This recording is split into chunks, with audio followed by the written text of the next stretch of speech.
Слово предоставляется председателю постоянного комитета Государственного собрания ЛТУМЕН по экономической, инвестиционной и промышленной политике Павелу Петровичу Петрову. Спасибо, Елена Христофоровна. Нет, спасибо. Я маленько думал, что у меня будет регламент, и хотел просить еще 5 минут дополнительно. Но, понимая о том, что очень много вопросов были заданы именно по той теме, и то, что Михаил Викторович очень много доложил, я постараюсь сократить свой доклад и уложиться в 10 минут. Поэтому, уважаемые коллеги, мне бы не хотелось впечатлять о том, что мы, начиная с января 2019 года, то есть с начала созыва, 6-го созыва, мы именно провели 11 мероприятий по Северному Завозу, где были для нас очень много мероприятий. Я не хочу их перечислять, но я хочу после окончания нашего совместного комитета передать, Елена Христофоровна, вам, чтобы они нашли отражение именно в этом. Единственное, я считаю о том, что мы в конце концов, по истечению, начала 2020 года, рассмотрели вопрос по поводу закона о Северном Завозе. Нашли согласование со всеми структурными подразделениями, со всеми депутатами, и особенно от Арктики мы согласовали. И я надеюсь на то, что мы буквально на следующей неделе данный вопрос рассмотрим непосредственно на пленарном заседании и примем закон о Северном Завозе. Это очень важный вопрос, на который будет регламентировать и определять все действующие составляющие вопросы именно по Северному Завозу. Уважаемые коллеги, но я еще хотел обратиться о том, что самый жизненный и важный вопрос – это, конечно, снабжение продовольствием. Без него жить нельзя. Но есть еще такая пословица о том, единым хлебом жив не будешь. У нас очень много вопросов.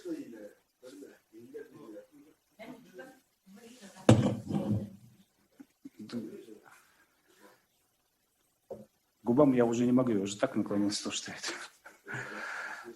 И единым хлебом жив будешь, поэтому у нас очень много вопросов, которые есть. Это обеспечение и жилищно-коммунального хозяйства, это обеспечение и здравоохранения, как подчеркнул Владимир Ильич Чигинаров, это снабжение и системы образования, это снабжение системы и культуры, и другие вопросы, которые тоже занимают жизненно необходимую, жизненно важную роль непосредственно для комфортного проживания в арктической зоне. К сожалению, это тоже оставляет желать лучшего. Даже интернет, который сегодня невозможно полностью обеспечить, он не находится в полном объеме. А сегодня интернет он необходим полностью для каждого жителя республики. Поэтому я буду говорить и сразу предлагать предложение о том, что оно есть. Елена Христофоровна, нужно, наверное, скорее всего, нам на совместных комитетах также провести расширенное уже заседание непосредственно по полной жизнеобеспечению. Наверное, после того, как мы примем закон и определим это. Следующий вопрос. Конечно, мы еще в 2019 году ставили вопрос о том, кто будет оператором, непосредственно оператором данного Северного Завоза. Мы создали единственное, наверное, как подчеркнул Виктор Николаевич, министерство, это Министерство Арктики. Но, наверное, на наш взгляд считается о том, что необходимо дать им карты в руки, и пускай они определяют непосредственно это.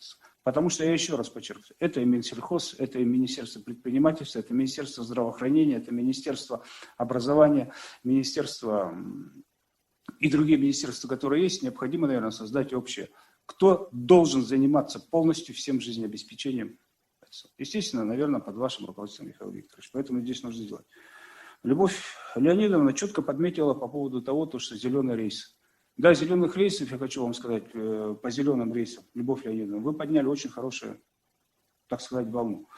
Благодаря вам, наверное, до конца года было увеличение на 15 рейсов, которые есть информация, мы с вами получили. Михаил Викторович сказал о том, что они выполнили уже со 2 числа, как дали мне эту информацию, по сегодняшний день уже 10 рейсов.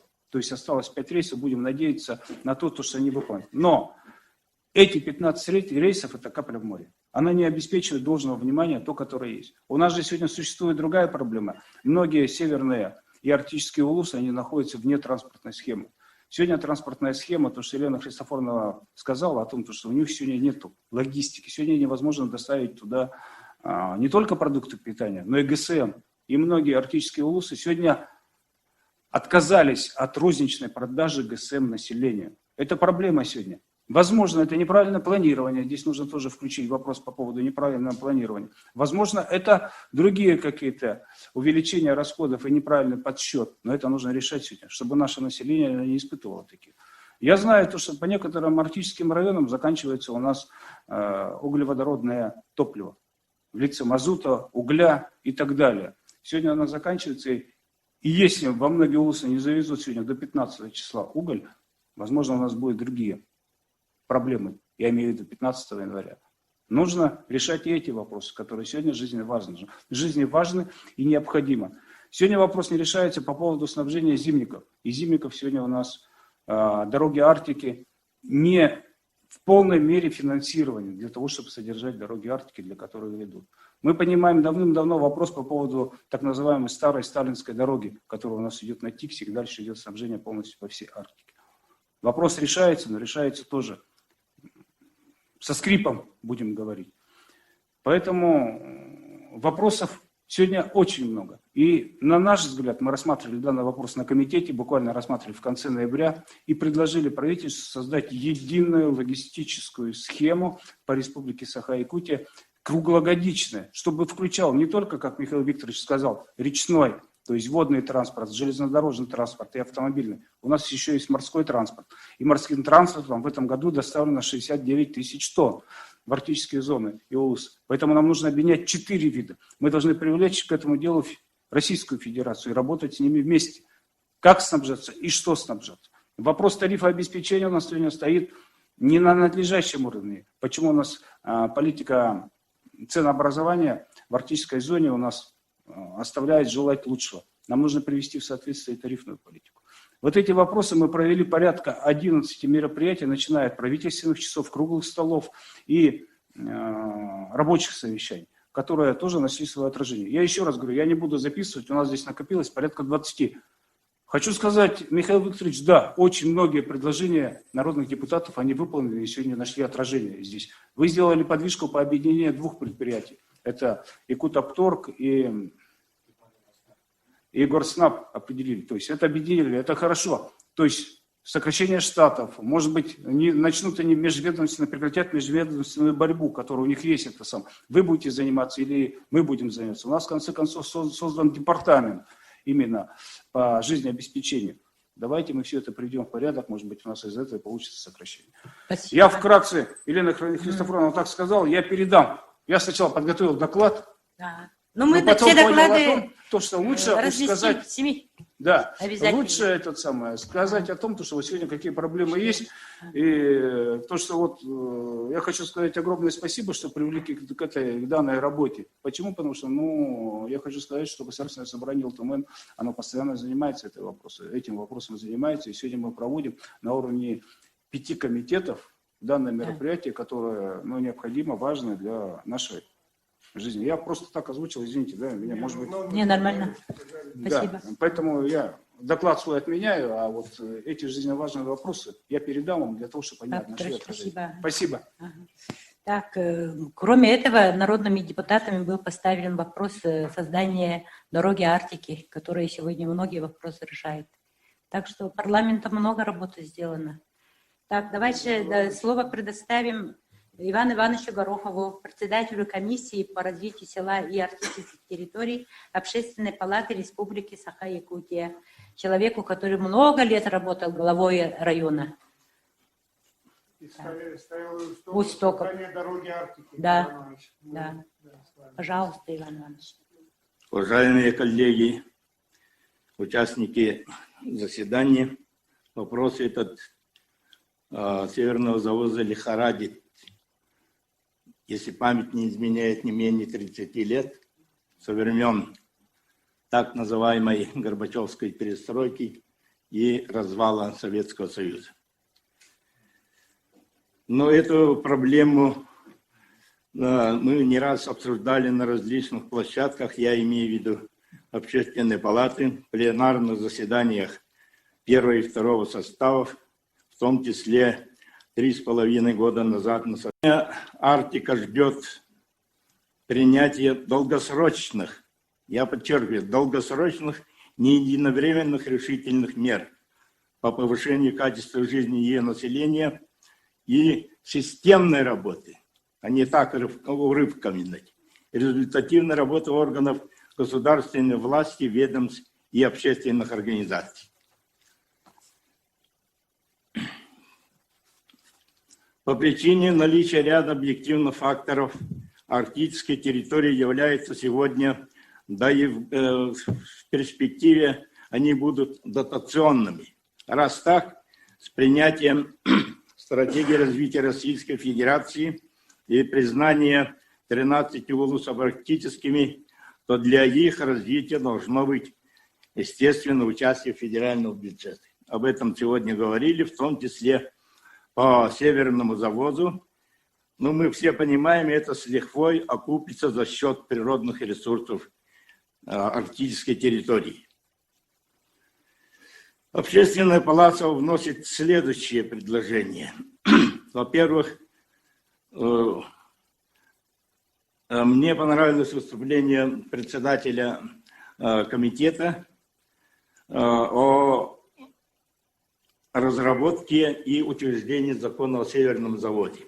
Но я бы сказал еще от имени Общественной палаты, необходимо разработать комплексную государственную программу. Но это будет, наверное, сочетаться и законодательно закрепить для не только обеспечения безопасности, продовольственной безопасности, но и в целом по Северному заводу, где должны быть отражены многие, тут об этом говорили, я не буду повторяться. В первую очередь это создание страховых неприкосновенных запасов. Первое. Второе. Мы сегодня совершенно практически не говорили по вопросам ценообразования и контроля за механизмом ценообразования. Это страшное дело. Вы сами в всех соцсетях читали, какая разница в ценах, значит, между центральными улусами республики и Арктикой. Вот поэтому здесь и у нас в завершении проекта тоже ценообразования ни одного слова нет. Это очень серьезный вопрос. Мы сегодня говорим о покупательской способности. Если цены высокие, то какой разговор может идти?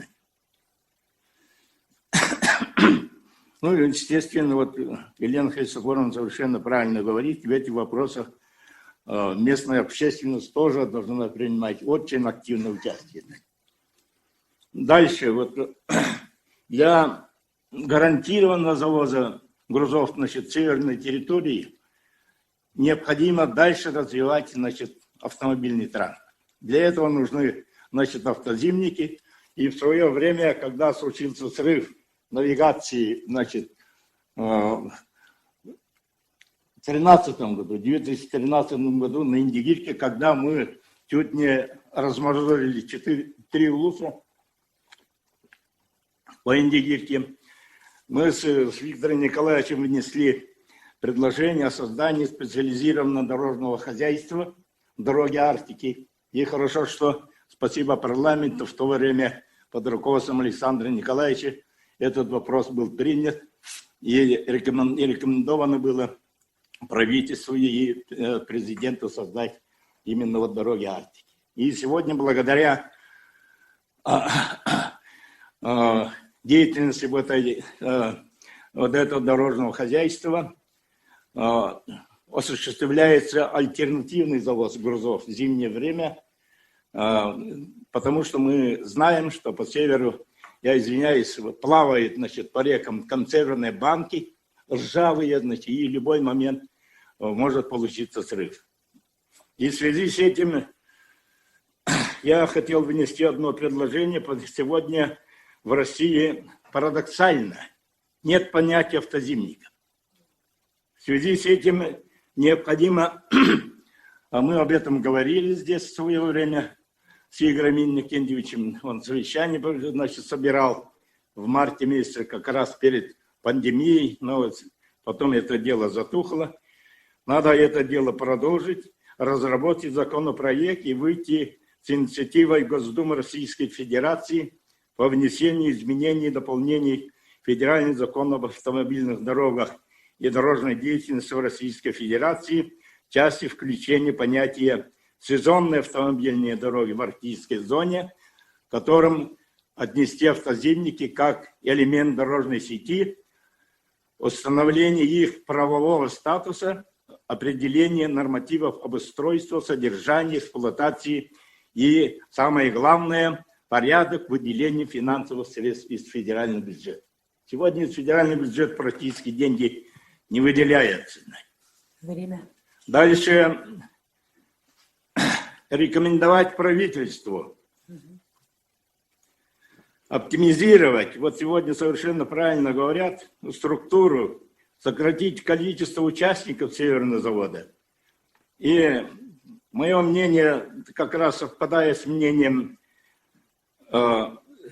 Матвея Николаевича в передаче полномочий общего руководства и координации как раз, значит, по назначению Министерства по делам Арктики и народов Севера.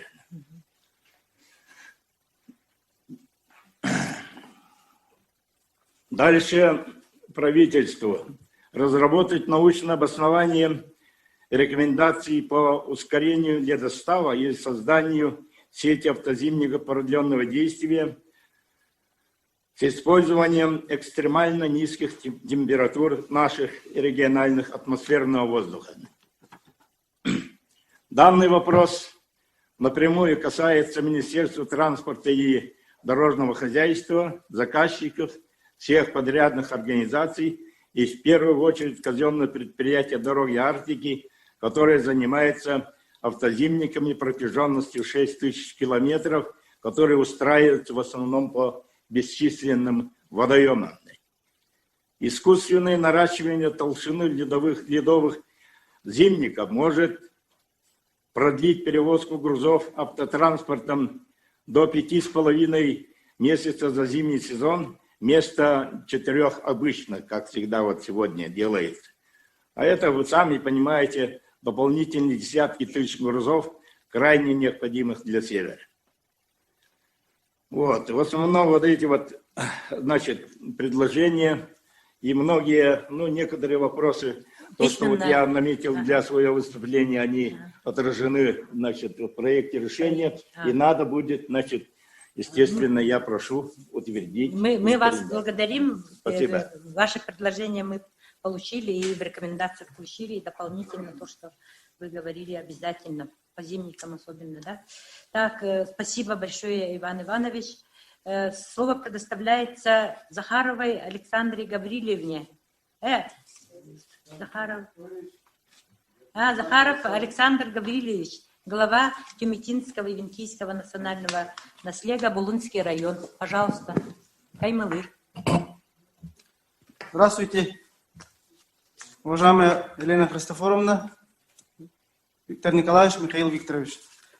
Я подготовил информацию по снабжению продуктами питания населения села Таймылыр. Администрация сельское поселение Тюметинский национальный и Винкийский наследие Булунского района села Таймылыр. Население более 800 человек. Снабжается социально значимыми продуктами питания через АО «Якутоптор». Ну, перечень основных продуктов СЗП, 12 перечней. Так, дальше. Доставляется наземным транспортом автозимник. Анализ поставки заявок СЗП в 2019 году составил 60 тонн. А на 2020 году 39 тонн. Почему 39? У нас с 2019 года был остаток, поэтому заявка была на 39 тонн. Так, 17 ноября у нас в продаже закончились крупа манная, рис, гречка, чай заварочный, молоко сухое, молоко сгущенное. Остаток продуктов на 8 декабря 2020 года. Мука 4 тонны 850, сахар 2 тонны 600, масло растительное 360 бутылок, макаронные изделия 1 тонна 215, чай пакетированный 1174 коробок. Остальными продуктами население снабжает количество продуктов в городе Якутске до закрытия зимника. В данное время в продаже не имеются дрожжи, кондитерские изделия, детское питание, молоко сгущенное, молоко сухое, масло сливочное, маргарины. В 2019 году было выделено и выполнено 2 авиарейса «Зеленый рейс». В 2020 году, вот 17 декабря у нас было доставлено зеленым рейсом на 1,5 тонны. Яся 15 мест, картофель 816 килограммов, лук 281 килограмм, детское питание пюре 360 Пожалуйста, штук. предложение. Распределено по семьям. У нас получается 290 семей. На одну семью 3 килограмма картошки, 1 килограмм лука, 15 штук яиц. Так, можно еще, да? Говорите. В 70-е, 80-е годы население села Таймылыр, Тюмяти, Усть-Оленек, поселок Таймылыр, снабжалось продуктами питания, хозтоварами, водным транспортом. 70-е, 80-е годы. Тогда был холбос. Имелось 2 склада, один холодный, один теплый. Это 60-го года постройки. У нас сейчас дизтопливо, котельная работает газоконденсатом, и дизтопливо уже дизельное, да? Они завозят водным транспортом. А вот почему продукты, вот, как 60-е, 80-е годы водным транспортом, да, завоз. И предложение расширить ассортимент СЗП для арктических районов, предусмотреть выделение финансовых средств на дополнительное выполнение «Зеленый борт» в количестве 2 авиарейсов, так как один авиарейс не удовлетворяет потребность жителей села Таймылыр.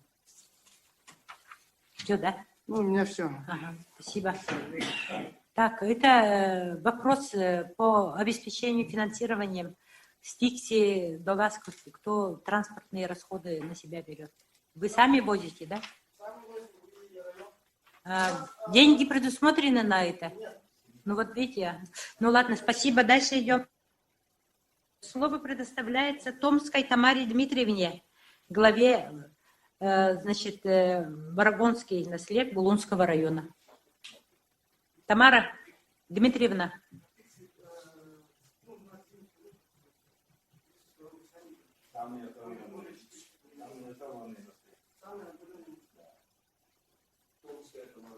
Томская. Нету, да? Так, ну тогда на место нее мы попросим Татьяну. Нет ее? Руку поднимите, пожалуйста, Тамара Дмитриевна, если вы здесь. Мы не видим вас. Так, она должна быть, да? Ну, ее нет. Ну, ладно. Примерно такого... Так, Татьяна Асаева, Татьяна Николаевна, ее, значит, предложение озвучит. Добрый день, уважаемые депутаты, Виктор Николаевич, Елена Христофоровна, Михаил Викторович, коллеги. Сейчас очень большое внимание оказывается арктической зоне, и наша совместная задача, чтобы человек в Арктике жил достойно, пользовался всеми благами цивилизации. На заседании комиссии Общественной палаты, на пленарном заседании мы постоянно рассматривали вопросы обеспечения продовольствием арктических районов. Вопросы некоторые решены, но есть проблемы. Сегодня, значит, на сегодня зеленые рейсы полетели в Таймылыр, в Намы. Но теперь проблема стала сейчас в авиации. Не хватает социально значимых пассажирских авиарейсов. То есть, если вертолет повез зеленый груз, значит, естественно, остаются пассажиры. Или, значит, возникает, если санрейс, то опять же, значит, пассажиры остаются, и зеленый рейс остается. То есть вот эту вот проблему, значит, об увеличении количества социально значимых пассажирских авиарейсов необходимо нам решать. Далее, значит, сокращены на сегодня почему-то авиарейсы Тикси-Якутск. Полярные авиалинии у нас не летают. Раньше они летали по вторникам и пятницам, сейчас только летает Якутия. Тоже без объяснения причин. Благодаря нашим предпринимателям, вот как действительно Виктор Николаевич сказал, что действительно после развала Советского Союза наши предприниматели действительно обеспечивают население продовольственными товарами. Благодаря им мы сейчас, ну, более-менее, как говорится, существуем. И предложение, значит, действительно необходимо Министерству предпринимательства и туризма рассмотреть вопрос об оказании и поддержке наших предпринимателей арктической зоны, занимающихся завозом продовольствия. То есть какие-то, поддержка должна быть. Следующее предложение. Правительству Республики Саха-Якутия необходимо, я думаю, что выйти с предложением Министерства обороны Российской Федерации об открытии военторга в поселке Тикси. Виктор Николаевич знает, да, Виктор Николаевич? Сейчас у нас увеличивается количество военнослужащих, дислокация, значит, будет еще больше увеличиваться, и поэтому военторг, значит, в Тикси-3, он необходим. Да, палочка-выручалочка. То есть у них всегда завозится военными бортами продовольствие, и если откроется вот этот военторг, будет очень, как говорится, большая помощь. Ну и нам будет, да? Так, и, значит, Министерство обороны тоже, в общем-то, они никогда не отказываются. Мы тот раз, когда было у нас тоже совещание, по организации оздоровления летнего отдыха детей Арктики. Раньше, тоже Виктор Николаевич в курсе, да? Как наступает 1 июня, нас вывозили до августа месяца на море, централизованно, военными бортами, по 300 ребятишек каждый год. Вот практически, я, как говорится, дитя Советского Союза, в общем, каждый год мы выезжали на оздоровление. Я думаю, вот это тоже надо возобновлять. Я думаю, что они не будут, как говорится, отказываться. Вот такие конкретные предложения. Вы у нас боец всегда за общие дела. Очень благодарны за вашу работу. Конечно, эти вопросы, наверное, может быть, нам инициировать на уровне вот вашего совета, да, инициировать вот этот, там, Министерство Дальнего Востока, вопрос, который обсуждаем сегодня, да. Так, дальше слово предоставляется Шпарко Любовь Емельяновне, главе Угольнинский муниципального образования, Угольнинский наслед Верхнеколымского УСа. Пожалуйста. Говорим. Здравствуйте, доброе утро, участники расширенного заседания. Я глава Угольнинского наслева Шпарко Любовь Емельяновна, это Верхнеколымский район. Хочу сказать, что населенный пункт у нас, численность населения 213 человек. Угольная находится 60 километров от районного центра, поселок Зырянка. В общем, я хочу сказать, что наш населенный пункт полностью обеспечен продуктами питания и обеспечивает нас продуктами питания. Это индивидуальные предприниматели. Я хочу, чтобы вы внесли в протокол такое пожелание от нашего наслега, от меня лично. Я знаю, что в поселке Зырянка работает Якут-Укторг, да, который обеспечивает малообеспеченные и труднонаселенные пункты, малообеспеченное население.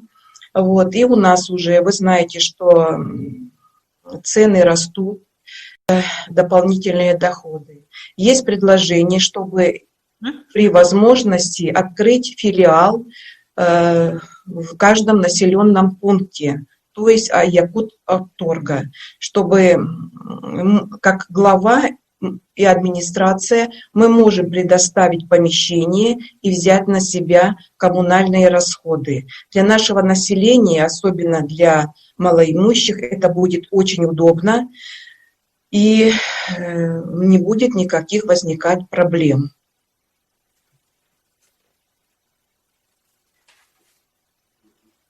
Так, все, да, спасибо большое. Предложение обязательно. У нас стенограмма ведется, стенограмму мы обязательно должны разместить. Слово предоставляется Находкину Андрею Михайловичу, пожалуйста, председатель комитета.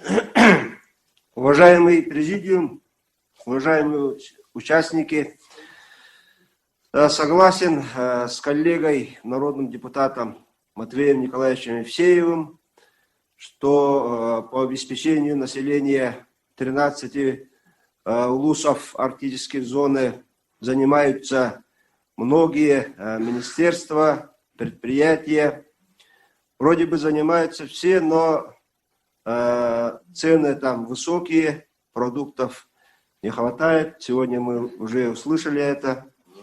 Спасибо нашим предпринимателям в лице министра по предпринимательству Ирины Сергеевне, что 90% обеспечивает наши предприниматели. Я уверен, что Минпред поддерживает тех предпринимателей, которые работают денно и ночно в Арктике. Так, ну вот, как я говорил уже, участников очень много. Еще и предлагается вот, создать дополнительный департамент вот, по данному вопросу. Также специально создана распоряжением главы от 22 июля этого года рабочая группа по обеспечению населения арктической зоны во главе с председателем Колодезниковым Алексеем Засимовичем, заместителем председателя Губаревым Виктором Николаевичем и с многими членами. Вот что сделано вот этой рабочей группой, которая уже создана с 22 июля и работает. Да, наши предложения Комитета по селу и аграрной политике по проекту решения рекомендовать правительству Республики Саха-Якутия Тарасенко, но с 2021 года на 2021 год рассмотреть при уточнении государственного бюджета республики на 2021, плановый 2022-2023 годы вопросы дополнительного финансирования в государственной программе республики, будь это по сельскому хозяйству или по Арктике, мероприятий по обеспечению сельскохозяйственной продукции по северному завозу и увеличение общего размера финансирования этих мероприятий на предстоящие годы. И на перспективу рассмотреть вопрос об определении Министерства по развитию Арктики и делам народов Севера Республики Саха-Якутия единым уполномоченным исполнительным органом государственной власти Республики Саха-Якутия по вопросам северного завоза, продукции, товаров в северные арктические улусы района. Потому что, как мы уже все здесь сказали, заметили, Министерство Арктики специально создано вот для всех дел решения вопросов Арктики. Спасибо. Спасибо. Матвей Николаевич, пожалуйста, Евсеев, народные депутаты идут. Ага. 5 минут.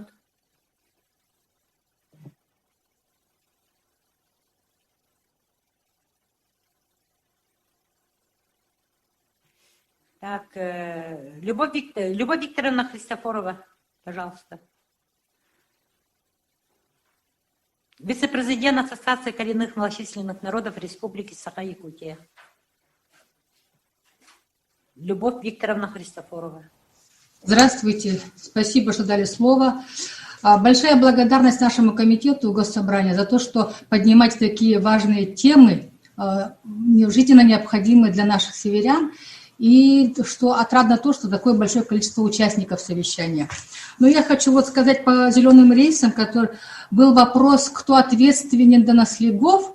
Ответ мы все слышали, но в чате все районы пишут, вот, которые участвуют в совещании, о том, что таких полномочий у муниципалитетов нет. Необходимо будет разобраться правительству.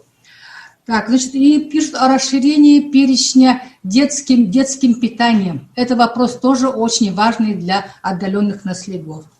Кроме этого, мы поддерживаем вот предложение Владимира Ильича о том, что правительству необходимо уделить особое внимание вопросам лекарственного обеспечения наравне с продовольственным обеспечением. Не отдавать это на откуп частным аптекарям, которые как могут, так и возят лекарства. Затем, значит, вот обеспечение населения питанием – это важный вопрос, показатель качества жизни населения на самом деле. Но сегодня предпринимателям крайне невыгодно работать в наших отдаленных наследях, будь то пекарня, будь то магазинчики. Значит, необходимо правительству продумать вопросы каких-то льгот по налогам, по коммунальным платежам, потому что сейчас пишут, что в селе Нелемное 70 тысяч выставили пекарни маленькой, у которой там обороты всего в день-то несколько сот рублей, наверное. Поэтому вот это необходимо продумать. Помимо субсидирования предпринимателей, работающих в наших отдаленных наследях, продумать вопросы льготного налогообложения и транспортного, и по коммунальным платежам и так далее. Вот такие у нас предложения. Спасибо. Спасибо, Любовь Викторовна. Действительно, да, хлебопечение – это важный вопрос.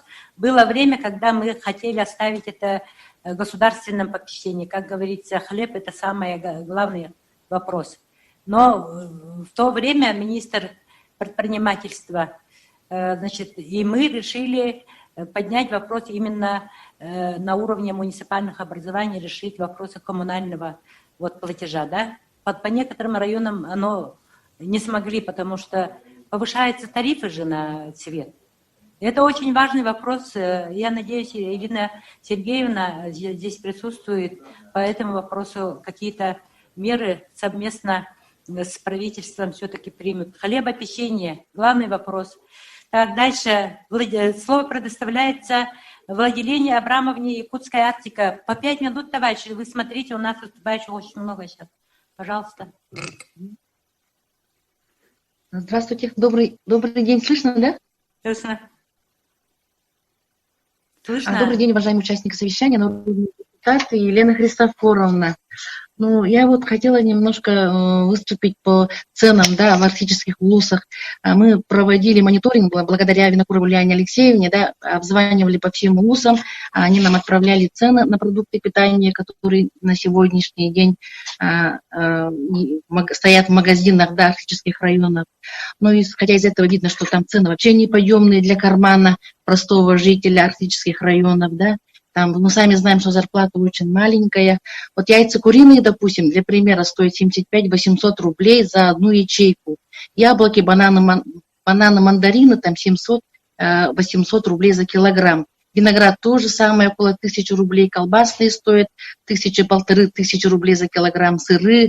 В общем, видно, что цены очень большие, да, и для простого жителя Арктики это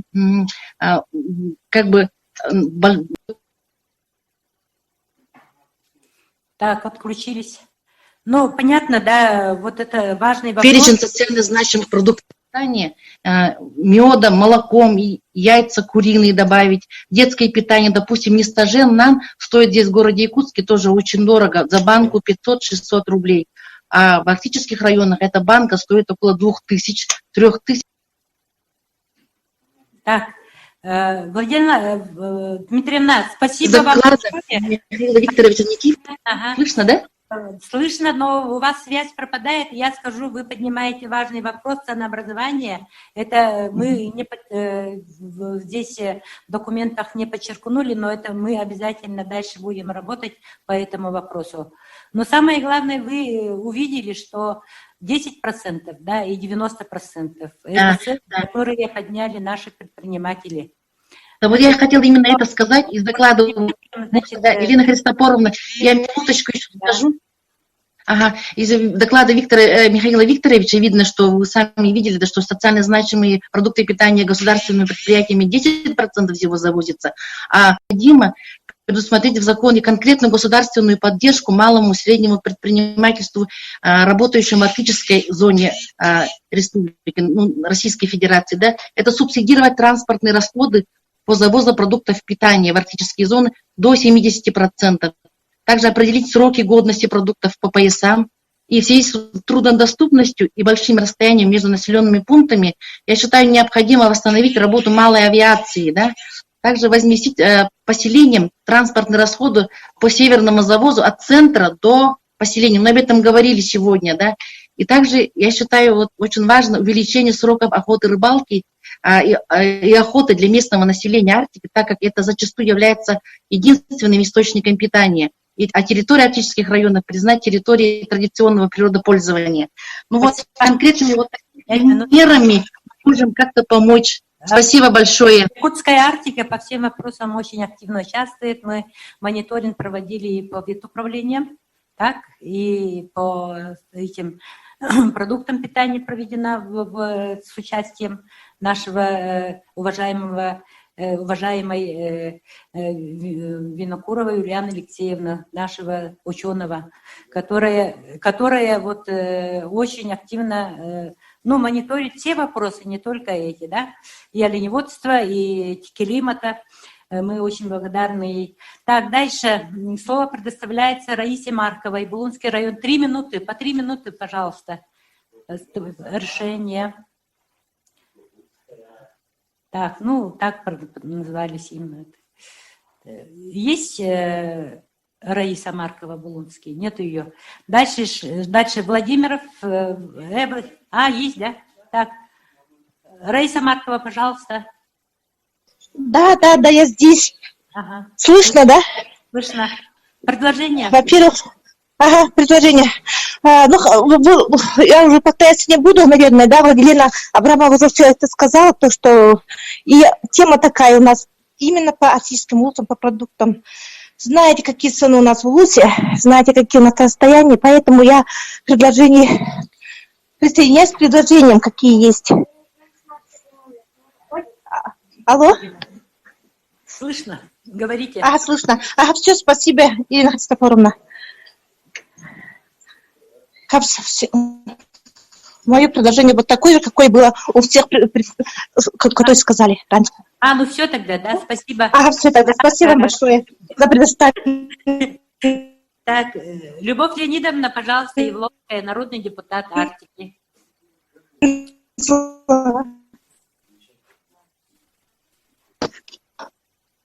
Еще раз добрый день, меня слышно?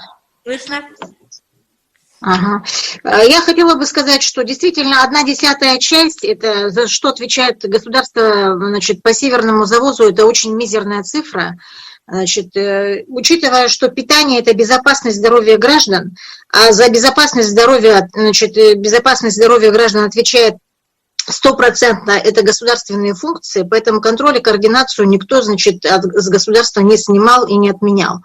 Что касается, вот этих вопросов, которые мы сегодня обсудили, это очень актуальные вопросы. И я хотела бы сказать, что по северному завозу тут надо было бы еще и добавить, помимо лекарственных средств, и завоз медицинского оборудования, Елена Христофоровна. Потому что мы сейчас, знаем, что по программе первичной модернизации здравоохранения будут доставлены новые приборы оборудования, но опять же все это распределяется по районным центрам. А нам надо, чтобы ФАПы и врачебные амбулатории тоже были, обеспечены на должном уровне уже тем требованиям, которые должны отвечать в 21 веке. Поэтому в связи с ковидом я тут тоже не согласна как врач, потому что потребление продуктов питания, оно должно быть усилено, особенно в декретированной группе населения, это дети и старшее поколение.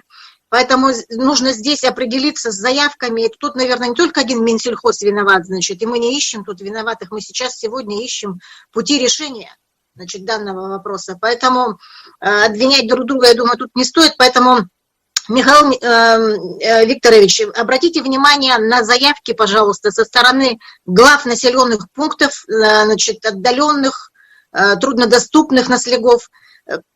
В должном ли порядке они, в объемах дают эти заявки по потребности населения?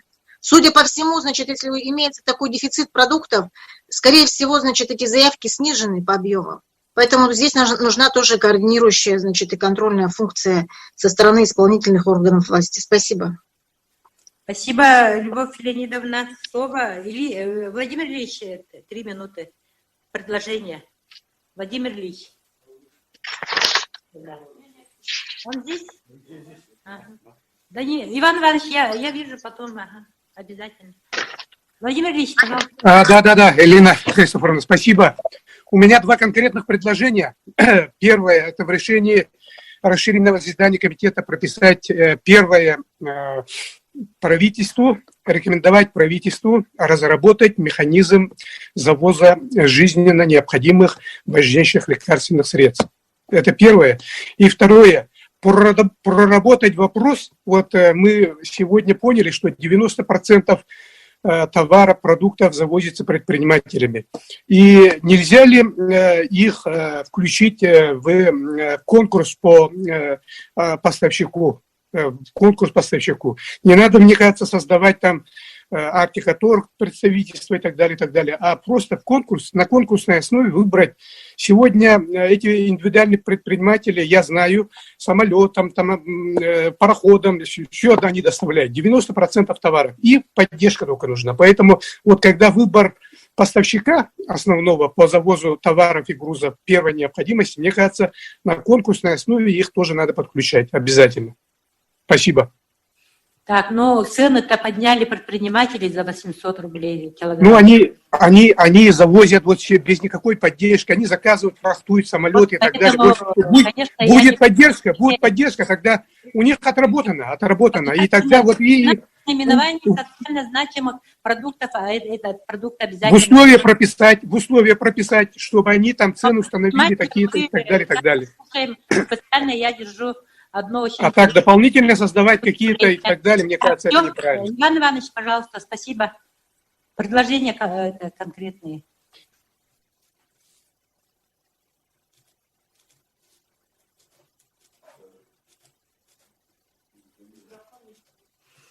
Иван Иванович, включите микрофон. Добрый день, уважаемые коллеги. Ну, тут в основном все сказано, конечно. Андрей Михайлович абсолютно поддерживаю, Матвей Николаевич поддерживаю. У нас Арктика, да, вот и я говорил об этом, кому не лень занимается. Вот все-таки министерство создано, министерство должно заниматься. Второй момент. Слепцов Иван Иванович, вот его пример, как МУП работает, его пример как проект, как пилотный проект, надо взять за основу. Как работает человек, как он в этом направлении поставляет на северный завоз. Вот его пример очень хороший пример. Так, насчет военторга тоже согласен. Насчет, вот хотел бы добавить насчет санавиации. У нас очень много санавиации выделяется денег.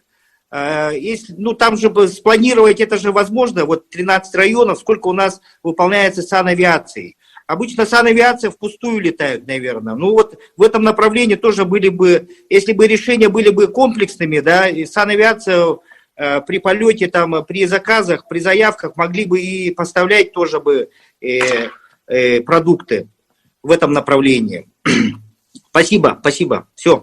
Иван Иванович, ну сейчас мы слово предоставляем Котенко Ирине Владимировне, руководителю Союза предпринимателей, кооперативов, человек, который очень много сделала за эти годы в защиту предпринимательства. И вот мы, значит, специально ее пригласили, чтобы услышать ее мнение. Пожалуйста, Ирина Владимировна. Здравствуйте. Меня слышно, да? Слышно. Меня слышно? Слышно. Спасибо большое. Мы вчера очень плотно поговорили, Елена Христофоровна, с вами на вашем приеме по северному завозу. И многие вопросы наши были решены там же, на этом приеме. И те вопросы, которые следует решить уже совместно на вашем комитете, я поднимаю повторно. Полностью согласна, Виктор Николаевич, с вашим выступлением. Огромное спасибо и низкий поклон за те проблемы, которые вы сегодня озвучили по Арктике. Поэтому 3 года тому назад была разработана концепция создания институционного центра управления «Северный завод», который разработали ребята в Smart Unit. И до сих пор эта концепция не была внедрена, хотя 3 года на координацию работ по северному завозу. Затем в течение 5 лет, по-моему, мы уже работали с Федором Виктором Николаевичем под понятийным аппаратом «Северный завоз». Что это такое, чтобы подкрепить его нормативно-правовой базой? По-моему, до сих пор этот вопрос не решен. Хотелось бы, чтобы как-то продвинуться в этом вопросе. Затем предусмотреть возможность возвращения льгот для предпринимателей, которые работают в Арктике, именно поставкой оптовой торговли по северному завозу, которые действовали до 2005 года.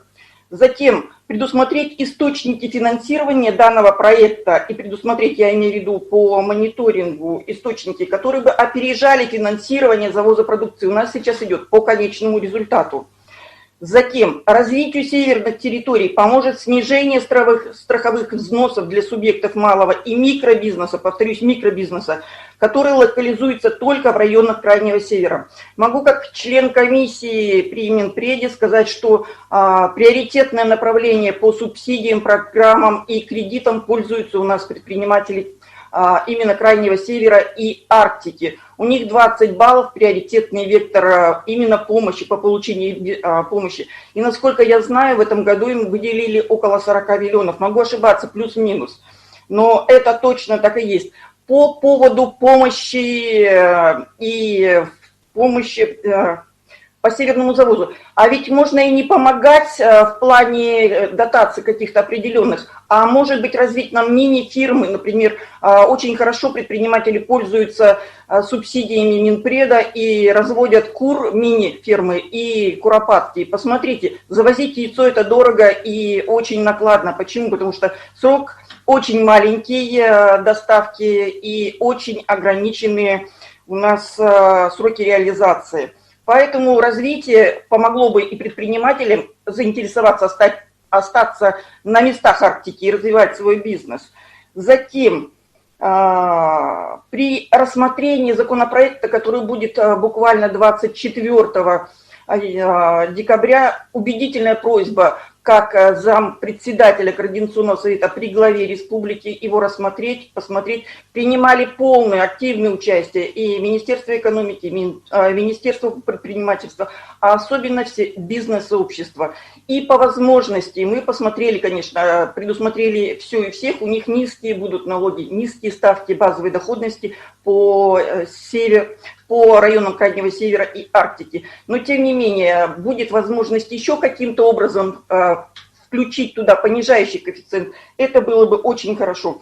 И особо обратить внимание, если будет создаваться департамент по торговле, по обеспечению именно северного завоза, возможно найти какие-то заводы и комбинаты, которые бы согласились бы выпускать по старым ГОСТам без применения тех условий, но именно детское питание, консервацию овощную и фруктовую по ГОСТам с выходом сроков реализации на 2 года. Сейчас технические условия, которые позволяют сделать срок годности до 6 месяцев, буквально толкают предпринимателей завозить товары на свой страх и риск. Этого делать нельзя. Правильно возмущаются и правильно выносят до нас то, что сроки годности очень низкие, и боимся завозить именно такие детские товары в районы Крайнего Севера. Хочу буквально 30 секунд заострить внимание, что в принципе можно было бы в городе наладить переработку, заморозку, сухую вакуумную заморозку овощей. Посмотрите, у нас Минсельхоз что сделал? Картофель возле города Якутска выращивают в больших объемах, но условия хранения есть не у всех. Почему бы нам не создать цех и не выпустить, не наладить производство вот именно высокого качества заморозки и не поставлять это на север и в районы Крайнего Севера? Великолепное качество, логистика сокращается только с Якутска до севера. У меня все, спасибо. Спасибо, Ирина Владимировна. Очень дельные предложения, интересно было слушать. Так, ну, сейчас мы завершаем и слово предоставляем человеку, который сегодня весь груз по социально значимым 10% обеспечения населения продуктами, Николаю Николаевичу Алексееву. Так, и на этом завершим. Пожалуйста, Николай Николаевич. Николай Николаевич, подключитесь. Добрый день. Слышим? Слышно, да, меня? Слышно. Ну, 1,5 года я занимаюсь, руковожу этим предприятием, которое объединенное предприятие Тюмада Гроснап и Кутапторг. Ну, о проделанной работе, как бы Михаил Викторович еще сказал, я хотел бы остановиться на тех вопросах, которые повысят, на наш взгляд, обеспечение арктических районов. Ну, во-первых, я хотел бы к вам обратиться за помощью в части того, что на сегодняшний день на законодательном уровне отсутствуют нормативы потребления 12 социально значимых товаров. То есть каждый глава чисто интуитивно по наитию делает эту заявку. Если был бы норматив потребления установлен законом, то мы бы за них сами рассчитали, взяли бы среднестатистическое количество населения каждого населенного пункта и сами бы контролировали. Сейчас этот вопрос полностью отдан на откуп опытности глав.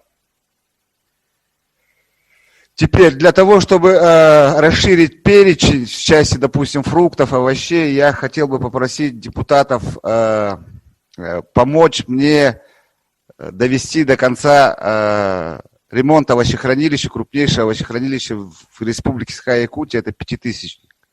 На сегодня предприятие своими силами сделало 50% этих работ. Но чтобы в дальнейшем развивать качество, я прошу вашей помощи. И я может там мелко думаю, но на сегодня, чтобы в рамках тех бюджетов, которые денег есть у нас, наиболее эффективным, исходя из опыта работы в советское время, я считаю, что это строительство торгово-логистических центров по бассейнам рек. Это Индигирка, Белая гора, Яна – это Усть-Куйга, и Колыма – это Зеленый мыс. Там все базисные основы в виде причальных стенок, судовых кранов, все это имеется.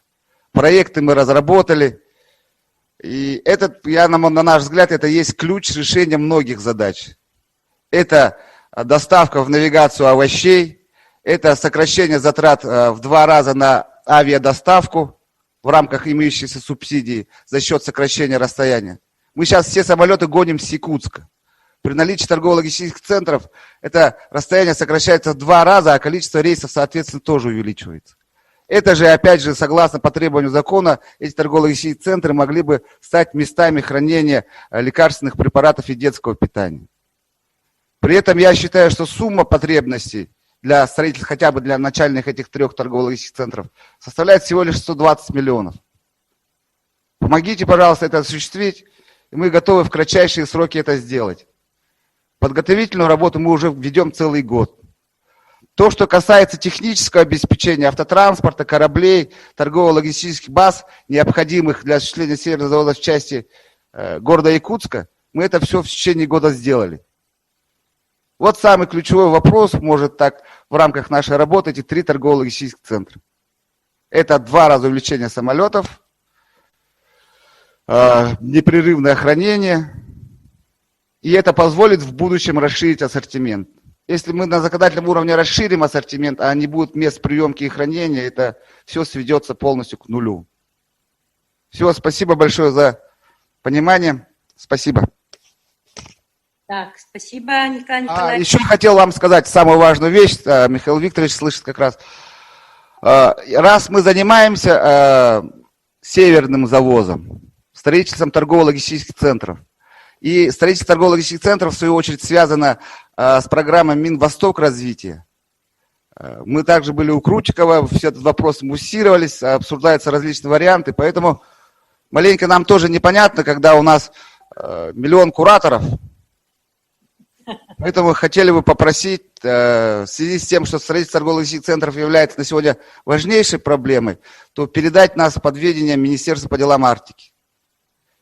И второй вопрос. Раз мы занимаемся завозом в Арктику, и все цели и задачи нацелены на полное обеспечение и качество продукта, то у нас есть непрофильные виды деятельности. Я попросил бы депутатов, правительства избавить нас от этой непрофильной деятельности в виде производства детской молочной кухни.